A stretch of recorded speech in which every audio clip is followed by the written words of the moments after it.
एक फोटो, एक सूड आणि एक बनावट वास्तव, जे एका तरुणीला अडल्ट अभिनेत्री ठरवून गेलं.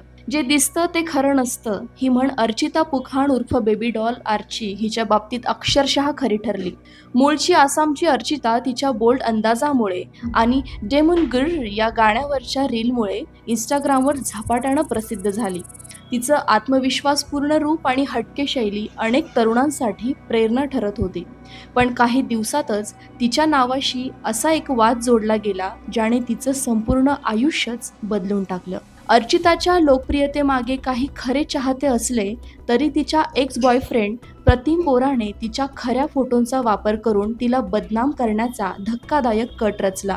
ब्रेकअप नंतर सूड घेताना त्याने डीपफेक तंत्रज्ञानाचा वापर करून तिचं खोटं AI प्रोफाईल तयार केलं आणि अश्लील फोटो व व्हिडिओ व्हायरल केले.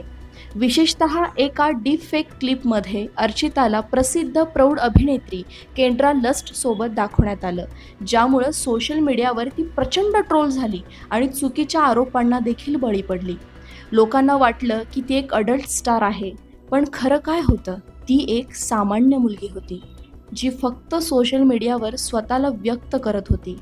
हे जे काही झालं ते एक धक्कादायक करमकथा होती, ज्यात टेक्नॉलॉजीने तिच्या विरुद्ध हत्यार म्हणून काम केलं. डीपफेक ही केवळ मजेची गोष्ट नाही, ती एक भीषण अस्त्र देखील बनू शकतं. आजच्या डिजिटल युगात खोटं आणि खरं यातली रेषा धुसर होत चालली असताना ही घटना डिजिटल तंत्रज्ञानाचे गंभीर धोके आणि डीपफेक तंत्रज्ञानाच्या गैरवापरापासून वैयक्तिक गोपनीयतेचे संरक्षण करण्यासाठी कठोर नियमांची तातडीची गरज अधोरेखित करते.